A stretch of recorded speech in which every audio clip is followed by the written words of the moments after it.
Alex, Ryan, welcome to Croydon FC. How did you both feel having come on board?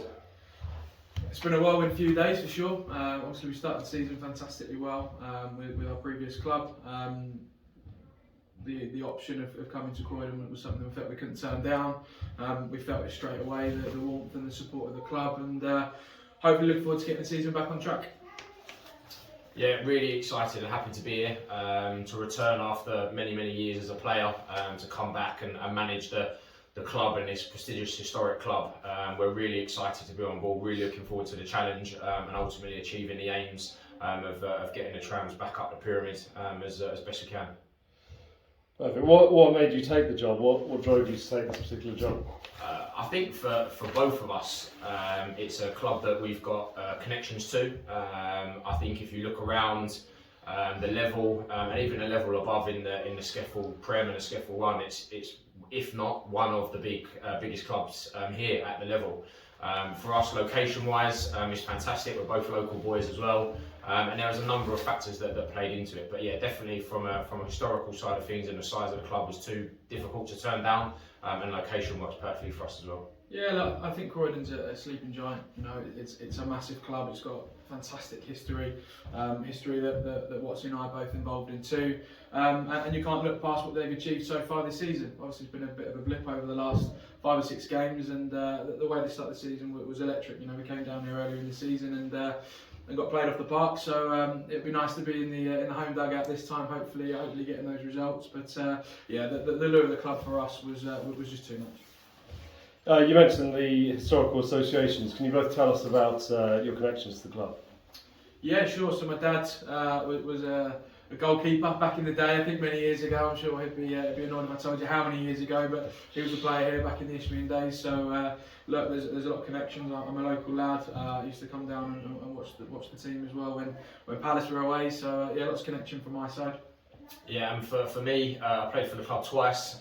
First, joining the club in the 2006-2007 season at the age of 17, and then coming back a couple of years later in the 2008-2009 season, where the club was lucky to win the previous trophy prior to the recent London trophy win.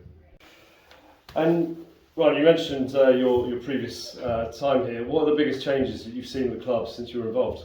I think there are a couple really. Coming here over the last couple of years with the previous teams that we've been with, to see the loyal fans and that loyal fan army grow from when I was here as a player, and also I think the backroom structure as well. Non-league volunteers are so precious. So to see the amount of faces and the people willing to help around the club, from both us coming on board this week, but also over the last couple of years coming in, is exciting to see, and we're looking forward to getting that back in for the team that we put out on the pitch. And also the little changes, such as where we are now in regards to the clubhouse, the extension that's gone in is really good, and hopefully it's a club now that we can push on and move back through the levels. Perfect. How did the two of you come to join forces?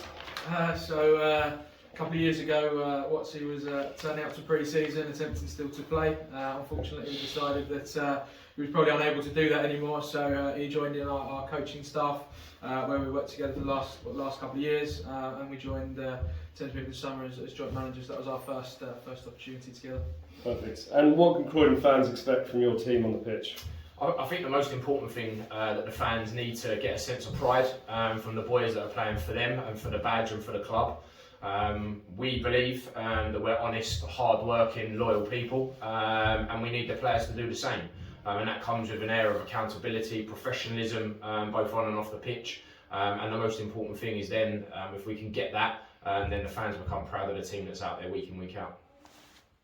And what do you think can be achieved with the Trams this season? Look, I don't think we would have taken this job if we didn't believe that we could achieve something. I think what we've done year to date at Thamesmead was a great success, but for us, we've stepped away to join a club where we genuinely believe we can grow, not just this season, but going into the future as well. I think the reality is we need to stop the rot a little bit, get back to foundations, as what he's already said, get some discipline and some hard work going. But for us, we need to try and compete, but we're under no illusions of the task at hand. We need to add some quality in the group without a shadow of a doubt. But we're ambitious, and the club shouldn't be afraid of ambition whatsoever. And we need to try and break through the glass ceiling. Yeah, I think over the next sort of season and a half, it's got to be to look to establish ourselves as real step 5 promotion contenders, and that's the aim of what we're coming in to do. We hope it will be this year. If not, then we'll work really hard to make sure that we achieve that in the 25-26 season. Next question. Which football managers do you idolise or base yourself on, apart from each other? Depends who's answering. I think if my players answered, a couple of them call me Neil Warnock, which I don't know if is the nicest thing I'd have, to be totally honest with you. But no, look, I think it's about taking little pieces of different managers.